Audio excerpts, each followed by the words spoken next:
위법성 인식의 체계적 지위에 대해서 문제가 최근에 우리 경찰 시험에 일반 경찰 채용 시험도 그렇고 경찰 관련 시험에서 이 위법성 인식의 체계적 지위, 엄격 고의설, 그리고 제한적 고의설, 엄격 책임설, 제한적 책임설 이런 등등의 논의가 이론상의 문제로 많이 지금 경향상으로 이게 출제되고 있어요. 그러니까 이 부분을 반드시 정리를 하시기 바랍니다. 이게 이론이라고 해서 좀 간과하지 마시라는 얘기예요.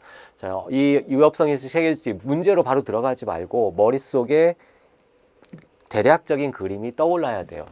이 위법성 인식 부분이 어느 부분에 해당하느냐, 어느 부분에 체계적으로 어느 요소이냐 해서 여러분 형법의 3단계 범죄체계론에서 불법과 책임이 있죠. 그러니까 불법은 구성요건 해당성, 위법성 조각 사유 이 두 개를 합쳐서 불법이라고 하고 책임. 그러니까 크게 보면 불법과 책임이 있단 말이에요. 불법의 대표적인 건 고의죠. 고의 불법이 원칙적인 모습이니까.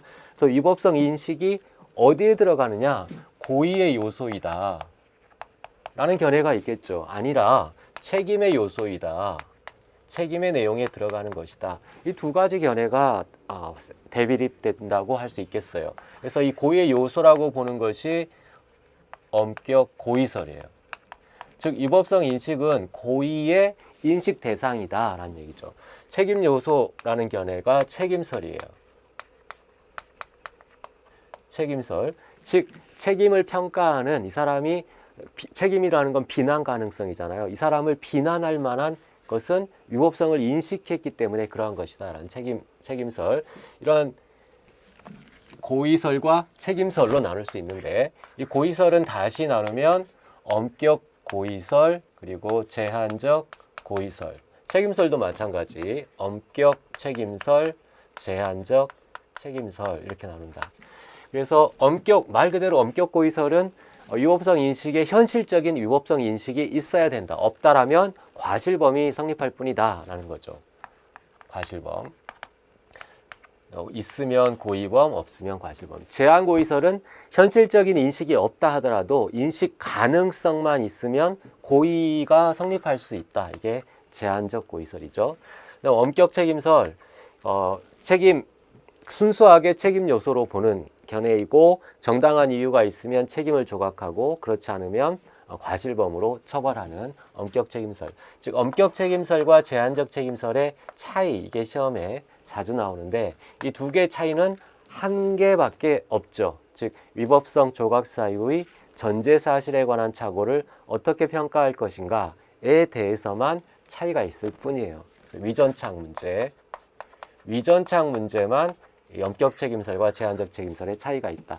제한적 책임설은 모두 다 똑같고 엄격 책임설과 결론이 똑같고 한 가지만 위법성 조각서의 전제사실 차고 한 가지에 있어서만 효과를 달리한다. 그래서 위전착 부분에 대해서 이 제한적 책임설은 구성요건 차고 유추적용설과 법효과 제한적 책임설 둘로 나뉘어 있다. 이 구체적인 내용은 여러분이 교재로 살펴보도록 해요. 자, 이렇게 큰 그림으로 잡아놓고 아주 기본적인 문제만 한번 보도록 합시다. 위법성 인식의 체계적 지위와 관련하여 엄격 책임설과 제한적 책임설, 얘네들의 차이가 무엇이냐라는 얘기예요. 이것은 위법성 조각 사유의 객관적 전제 사실에 관한 착오에 대한 법적 효과를 달리 보는 점에서 차이가 있다. 맞아요. 자, 어떻게 달리 보느냐 해서 제한적 책임설은 구성요건 착오 유추적용설과 법효과 제한적 책임설 둘로 나누는데 이 두 개의 제한적 책임설은 어떻게 다르냐 해서 말 그대로 구성요건 착오 유추적용설은 구성요건 착오로 본다는 얘기예요. 구성요건 착오로 보면 고의 불법이 없어진다는 거예요. 고의범이 성립하지 않는데 고의범이 성립하지 않는 이유는 고의 불법 자체가 없어진다. 구성요건 자체가 없어진다는 얘기예요. 그것이 구성요건 착오 유추적용설이고 법효과 제한적 책임설은 고의 불법은 인정되는데 고의 책임이 탈락된다. 따라서 고의범은 성립하지 않는다. 둘 다 제한적 책임설과 구성요건 착오 유추적용설은 둘 다 고의범은 절대 성립할 수가 없어요. 고의범은 안 되고 과실범이 될 뿐인데 문제는 구성요건 차고 유추정설과 법효과 제한적 책임설의 차이점은 고의범이 안 되는 이유가 달라요. 구성요건 차고 유추정설은 불법, 고의불법이 없어서 안 된다라는 것이고 법효과 제한적 책임설은 고의불법은 인정이 되나 고의 책임이 인정되지 않아서 안 된다. 결론은 똑같지만 설명하는 근거는 다르다라는 얘기예요. 여기서 한 걸음 더 나가면 공범의 성립 가능성의 차이까지 발생하게 돼요. 즉 위전착에 빠진 사람에게 어떤 방조를 하거나 교사를 했을 때 이 교사 방조범이 성립할 수 있느냐? 우리 공범의 성립 범위는 제한 종속 형식을 따르죠. 따라서 정범이 최소한 구성 요건에 해당하고 위법성까지는 갖추어야 공범이 성립할 수 있다.